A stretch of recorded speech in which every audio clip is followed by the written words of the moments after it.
President's Day, so I'm riding down Broadway in the hoof prints of old Blueskin, George Washington's horse, who came down here on November 25th, 1783. I'm going to tell you guys some stories about presidents and horses in New York City. New York City! Hey friends, Christina the carriage driver, that New York City horse lady. I promised a friend of mine and mentor of mine, James Swanwick, that I would start posting videos to my YouTube channel because I want to share New York City's equine history with all of you. So today's President's Day. It's the day that we celebrate the birthdays of both Abraham Lincoln on February 12th, 1809, and George Washington, our first president, of course, on February 22nd, 1732. So February 12th, February 22nd, we celebrate on a Monday in between, federal holiday. I'm down here at New York City Hall, and I'm probably alarming some of the security guards because I'm here in a top hat. And anytime there's somebody here in a top hat, there's usually something going on with carriages. There's the steps of City Hall. We've been there many a time. Actually, one of the last times I was there with Ellie, one of the carriage owners, and he was reclining on the steps. I said, "Ellie, you look tired." He said, "Yeah, I'm tired of coming down here. Always coming down here." But sometimes when you have something like that here in the city, you forget how historic it is. So I've driven King down here right over on Broadway, right at the corner of this very entrance to City Hall. Mike Quill, founder of my union, TW Local 100, he and Hopalong Abramowitz drove a carriage down here, 1954. But I'm here actually to talk about those two presidents that we celebrate today and their horses who were here on Broadway at various points. George Washington, commander of the Continental Army, had to evacuate Manhattan in 1776 following the Battle of Harlem Heights. He evacuated from what's now called Washington Heights, where the George Washington Bridge is, because that's the narrowest point of the Hudson down here, in 1776. And New York City during the Revolution was under British control. General Howe throughout the Revolution. And after Yorktown, 1781, and after, the Treaty of Paris, finally it was arranged for the British to leave New York City at noon on November 25th. And George Washington, November 25th, 1783, was the last place the British evacuated at the end of the Revolution. They did not want to go. And George Washington and the Continental Army marched triumphantly down the Bloomingdale Road, which used to be the road out of town, into New York, finally, from where he had last left it, onto Broadway, and on down to the Battery, which is over that way, where the British had left a Union flag flying, and there was a struggle to actually put up a flag, get that flag down before Washington could enter the city, and get the American flag up before the British sailed out of sight out of New York Harbor through the Narrows. So evacuation day is a city holiday. It's my favorite city holiday. We don't really celebrate it much anymore. We should. Go read the 13 toasts that were read on the evening of evacuation day at Fraunces Tavern with General Washington.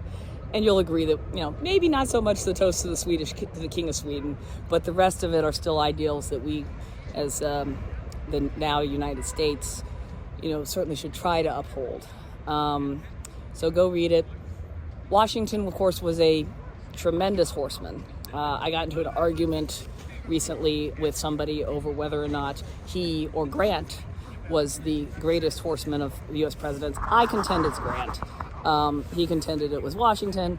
I'm going to side with Grant because Grant did not have the help of slave labor to take care of his horses and help him with his equestrian abilities and the ability to afford horses. But Washington was a tremendous horseman. He had two horses during the Revolution, primarily Nelson and Blueskin. Nelson was the chestnut horse who stood fire much better than Blueskin, who was much more hyper and didn't much like the sound of guns. But military commanders have always liked white horses, Washington in particular, because when you're on parade, everybody knows who to salute. So he had Blueskin, and it's probably Blueskin because we know he rode a white horse down Broadway. that he rode on Evacuation Day.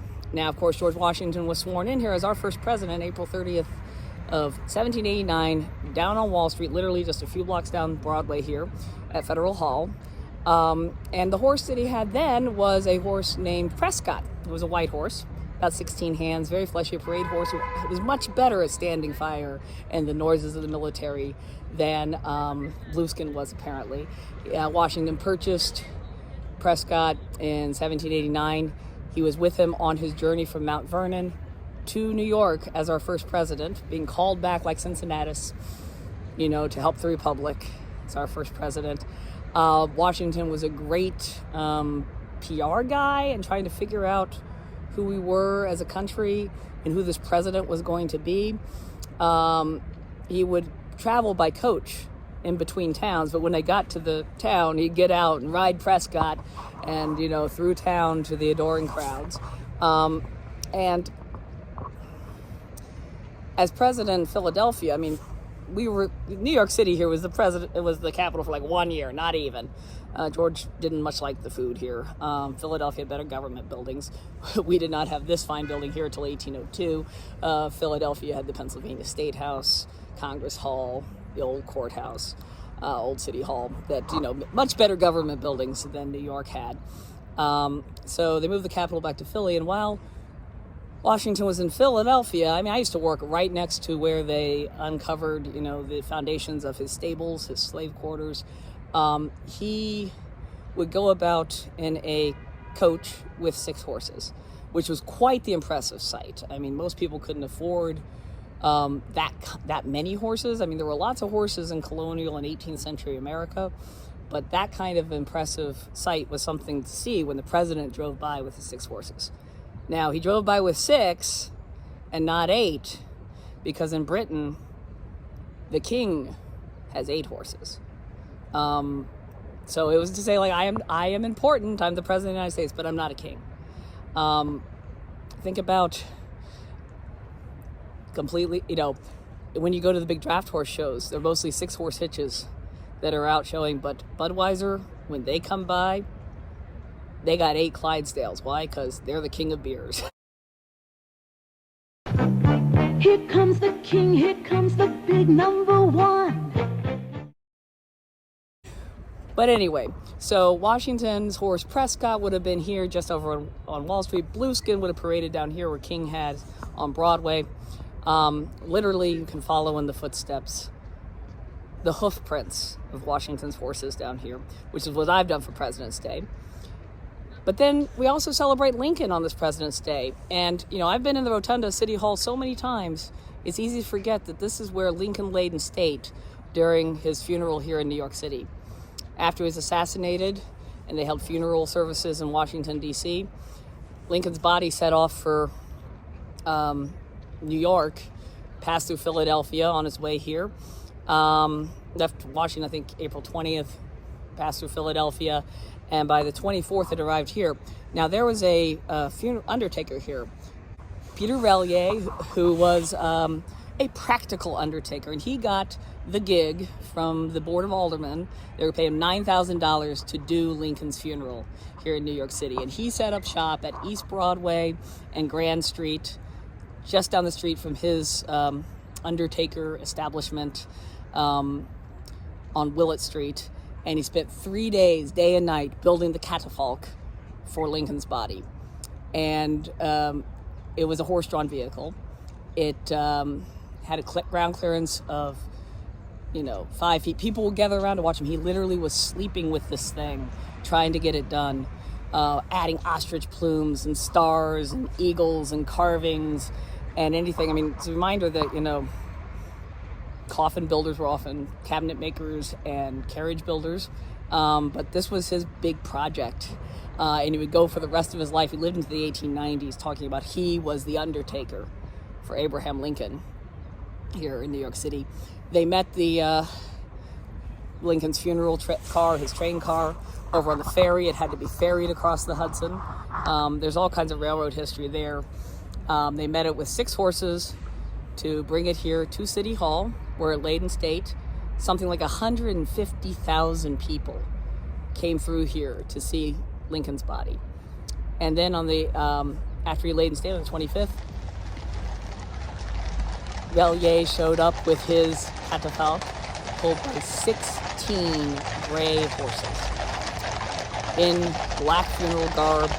He managed to turn those horses around in the spot here just to show off.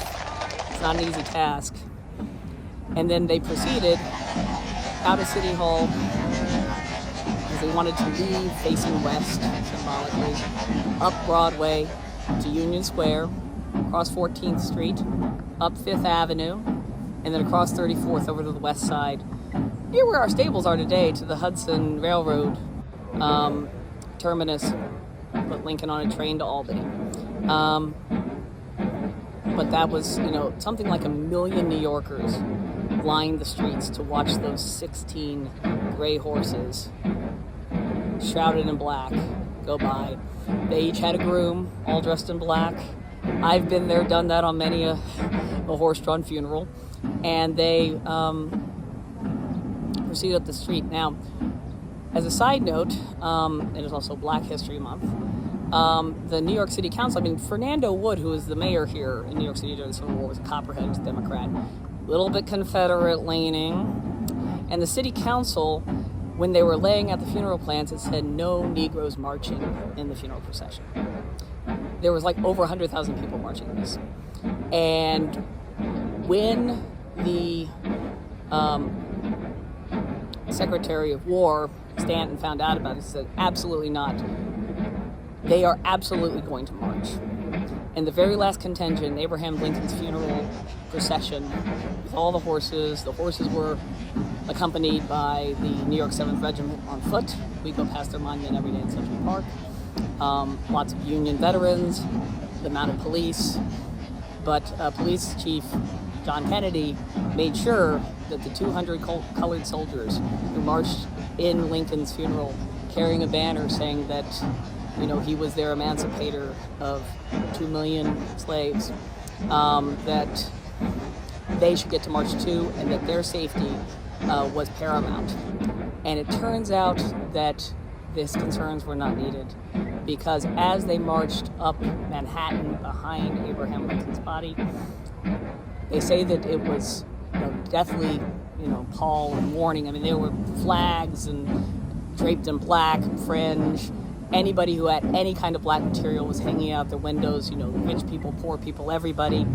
And they say that, it was deathly silent except for the muffled drums of the march until the end of the procession, when the 200 colored troops marched up Fifth Avenue, mourning Lincoln, the same as everybody else, of course. And that applause and cheers and waving of handkerchiefs from the population of New York would realize that that was what this was also about, that our martyr president had made our country a more perfect union. And Lincoln's body was greeted here in New York City with a banner that said, George Washington, the father of our country, Abraham Lincoln, the savior of it. So, happy President's Day. That's a long story.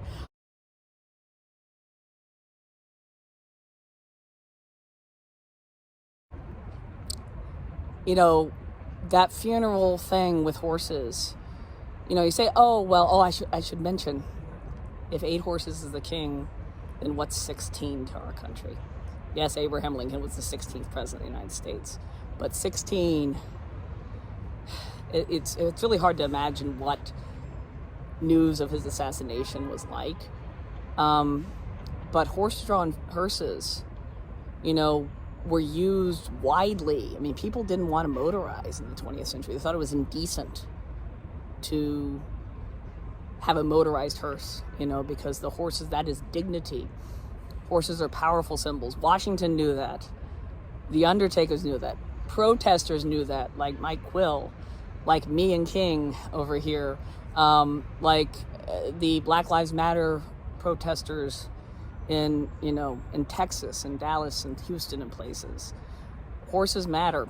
The suffragettes marching in New York City with horses.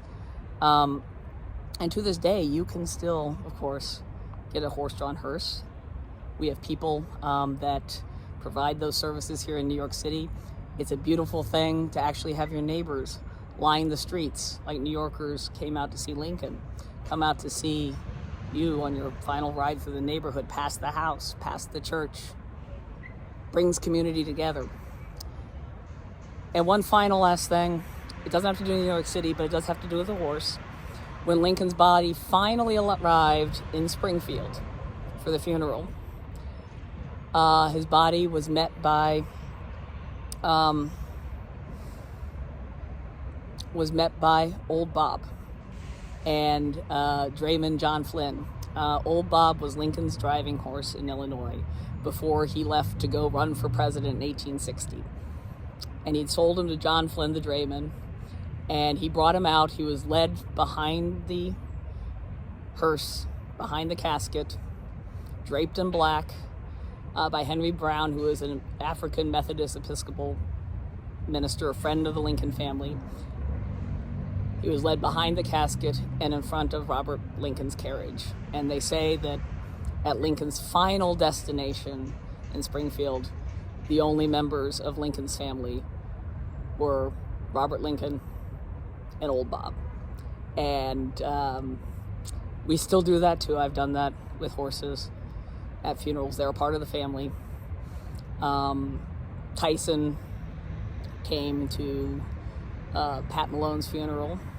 And of course, King went to his person, Frankie's funeral in 2021. So, you know, there's that line in the song, you know, I said to the Undertaker, Undertaker, please drive so slow. For the lady we're bearing, Lord, I hate to see her go. So yes, may the circle be unbroken. Happy President's Day. And I'll see you guys on the YouTubes or in Central Park. Here comes the equestrian statue, prancing up and down the Strand. And of course, here I am in Union Square as a postscript with the oldest statue in sculpture in the Parks Department's collection, the oldest public sculpture in New York City.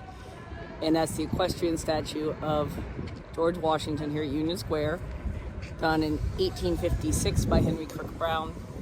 And it depicts Washington actually setting off on that famous ride down Broadway on Blueskin or another white horse on Evacuation Day, 1783. Now, this statue used to be over in the